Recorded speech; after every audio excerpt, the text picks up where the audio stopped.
Yo, what's up guys? Before I get into today's video, make sure you guys go to my YouTube community tab. I just posted a poll asking which Chicago Bulls player has the most upside. You know, I like doing these polls. I like interacting with you guys and asking questions. So if you guys have any other questions or poll ideas, make sure to leave some comments below. But yeah, go vote on that. But yeah, let's get right into today's video.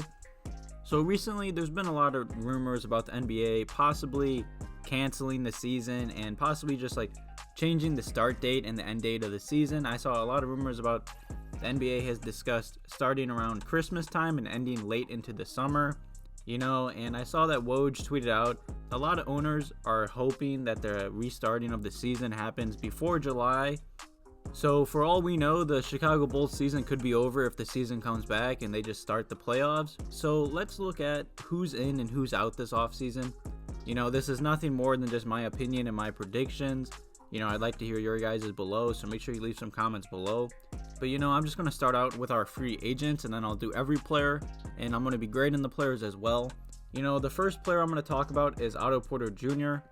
You know, this offseason, he has a player option, and he's supposed to be making $28 million next year. And who knows when the offseason is going to come, you know. Otto, pretty much, he had a disappointing season, I'd say. You know, he was hurt for pretty much the whole season. I mean, he came back and then the season got canceled. But I do like Otto. He's a nice 3-and-D type player. He's not a bad player, but he is nowhere near worth $28 million a season. So he's definitely going to pick up that player option. You know, I'd give Otto I'd say a D this year. I mean, like I said, he really hasn't played. There's nothing really to grade, honestly. But I do expect him back next year. And the next free agent that the Chicago Bulls have this offseason is Kris Dunn. You know, Kris Dunn is 26. I'd say this was his best NBA season yet. He was the Bulls' #1 defender. You know, he was locking down all-stars, superstars. He just needs to stay out of foul trouble. You know, I really like Kris Dunn. I still believe he could be a good sixth man in this league. I mean, he's still a great defender. I mean, Jim Boylen played him at small forward for most of the time, and he was clapping down the other players. The only thing that sucks about Kris Dunn is that his offensive game is just, it's terrible, man. They don't even guard him. They treat him like Ben Simmons. And another part about it, Kris Dunn has been injured a lot throughout his whole career in the NBA. So if the Bulls could bring him back on like a good cheap deal, I'd be happy. Unless if some other team overpays for him, I don't see him coming back. But like I said, his terrible offense and the injuries that he's always had, I believe he'll be pretty cheap, and I do believe the Chicago Bulls will extend him or match any deal that any other team makes for him. So I do expect him back next year. And if I had to grade Kris Dunn this year, I'd give him like a C+ to like a B-, I'd say. He was really good, I'd say, for the most part. Just the injuries and the offense really killed us. And the third Chicago Bulls free agent this year is Denzel Valentine. And his whole situation this year has been rough. You know, he's pretty much been in Jim Boylen's doghouse. He went from playing like, I'd say, kind of consistent minutes to then not playing at all and then playing for like 5 minutes a game. It's just pointless. I mean, Denzel Valentine was technically a lottery draft pick. You know, I'm really high on him. He has great high IQ. He's probably one of the Bulls' best passers. And the Bulls really lacked in three-point shooting. And Jim Boylen just didn't decide to play him. I don't know why. You know, he is also 26, just like Kris Dunn. I would love Denzel to come back. But if Jim Boylen's still the head coach next year, I really can't see it happening. I mean, I believe we could get Denzel back on another cheap deal. Unless if some dumb team overpays for him. Because it wouldn't surprise me if him or Kris Dunn got way overpaid this offseason. There's not a lot of big names this offseason. It's a pretty dry market, so nothing really would shock me. But I do hope we bring Denzel Valentine back. But at the same time, I really don't see it happening. I feel like the Bulls want a lot of change this offseason. I'd give Denzel like a C or D too. I mean, he didn't really play much, but when he did, he was pretty solid. I mean, I'd even give him like a B. He played pretty solid when, you know, he got playing time. And the last Chicago Bulls free agent is Shaq Harrison. He's also 26. You know, Shaq's okay. He really shouldn't be playing if we were like a playoff team, I'd say. You know, he's a dog on defense just like Kris Dunn. He didn't play much, but when he did, you know, he was a great defender. His offense has gotten a little better, I'd say. His jumper was pretty solid, or I'd say better than last year's. I do expect the Bulls to re-sign him too for like a cheap deal if we could get that. But at the same time, it wouldn't surprise me if the Bulls just let him walk and, bring some new faces in to try and change the culture or something. I'd also give Shaq like a C. I mean, he didn't really play much, like I said, but when he did, he was pretty solid, I'd say, for the most part. And onto the Chicago Bulls' best player this season is Zach LaVine. He's 25. His offensive game has gotten better every year. His defense has really improved this year. He should have been an all-star in my opinion. He was carrying the Bulls' offense all season long. I truly expect he'll be with the team. I mean, he's signed. I don't expect them to trade him or anything. I believe he is in the plans of the Chicago Bulls' future. I'd give Zach an A. I mean, he was carrying us all season long. There's not much more to say about it. And then on to Thaddeus Young. The Bulls signed him last offseason. He's 31. He's projected to make $13 million next year. I don't know. Thad Young's whole situation was odd this year too. There was a lot of rumors about the Clippers wanting to trade for him at the deadline. I'm honestly surprised we didn't trade him, but at the same time, it didn't really surprise me because we've had a lot of injuries this year. A lot more than usual, which sucks because we're always hurt.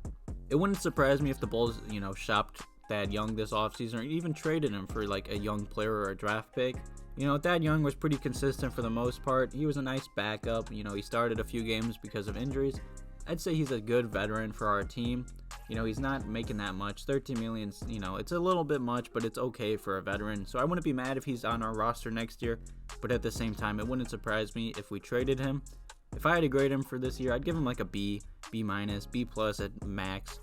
Just because he was really solid and consistent. Now on to Tomas Arrance Key. The Bulls also signed him last offseason. And to start the season, I was really happy with Sato playing the point guard position. He knew the offense. He was getting everyone involved. But then before the NBA season got suspended, he really, he just slowed down. He didn't, it was weird. He didn't look like he tried all the time because anytime he played his former team, the Washington Wizards, he balled out. He played amazing. But then other games he had like 0 points, 0 assists. And Coby White, a 19-year-old, 20-year-old rookie, outplayed him and took that starting position. So I'm fine with Sato being a backup. He's only making $10 million every year, which isn't bad for like a starting point guard / backup. He is 28, so it wouldn't surprise me if the Bulls shopped him this offseason, but I do expect him to be back next year. And now onto Cristiano Felicio.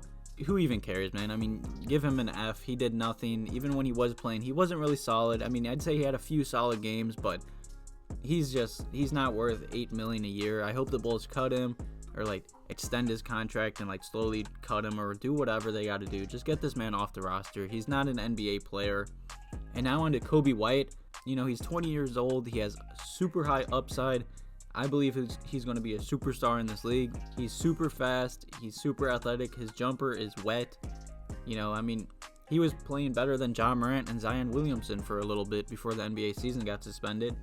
He's only making $5 million pretty much every year. He's still on his rookie contract. I believe he'll be the Chicago Bulls starting point guard next year, and I'm really excited for that. I'd give Coby White an A- this year, even though he was inconsistent a lot. Right before the NBA season, got suspended, he was the highest point of our, whole season pretty much. I mean, our rookie was balling out, making me happy, and, it looks like the Chicago Bulls have a good point guard for many years to come. And now on to Laurie Marketing. The crazy thing is, Laurie Marketing's only 22. Even though he had a down year this year, you could blame it on injuries, you could blame it on Jim Boylen not using him, you could blame it on Laurie Marketing not demanding the ball. He had a bad year. He's also still on his rookie contract. He's only projected to make about $6 million next year. So obviously, he's going to stay on our roster. I mean, he's still a big piece for our offense and hopefully our future. Hopefully this year was just a down year for Laurie and he comes back next year and does what we know Laurie can do. I do expect some trade rumors this offseason about him. There was some during the trade deadline, but it was all BS pretty much. I do expect some this offseason, but the Bulls aren't going to trade him. He's still only 22, and obviously the Bulls see him in our future plans. And same with Wendell Carter Jr. The crazy thing is, Wendell is also only 20 years old. He's still on his rookie deal. I'm really high on Wendell. I'm high on a lot of the Bulls, but they're just always hurt. We never see them playing together, which sucks. Wendell will obviously be back next year. Who knows if he'll be our starting center, power forward, or backup power forward, because there was a lot of rumors about him wanting to change positions because he's not really a center. I mean, he could play it, but he's just a little short. I'd give Wendell a C this year. He played solid when he was healthy, but he was really hurt for a lot of the year. And now on to Ryan Archie. You know, he's a third string point guard in this league. He really shouldn't be playing on any other like playoff teams. You know, he's 25. He's only making $3 million. I'd give him like a C. He played solid some games. He's nothing more than just a third string point guard. He's a good shooter, so he'll obviously be back next year. He's super cheap. Now on to Chandler Hutchinson. You know, I'm high on Chandler Hutchinson. I don't know. He's had super bad luck. He's had a lot of injuries in his whole NBA career so far. You know, he's still only 23 too. I mean, in those few games that he was healthy, he was driving to the cup. You know, I went to a Pacers game and he had like 25 points just driving to the basket. You know, he's a good defender, a good driver. If he could get just a solid jumper, he'd be a good backup in this league. I'm super high on him still. I hope he just can stay healthy for more than like a month, I'd say. And he can maybe be a good backup for the Bulls in the future. So he'll obviously be back next year. He's under contract. And Luke Kornet, you know, he's super young too. It surprises me that he's only 24. He's only making $2 million next year. He'll be back. He'll be nothing more than a third string power forward or center.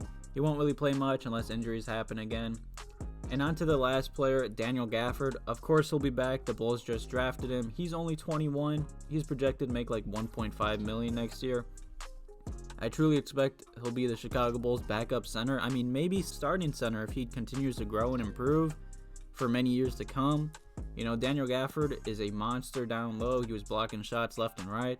He's posterizing guys.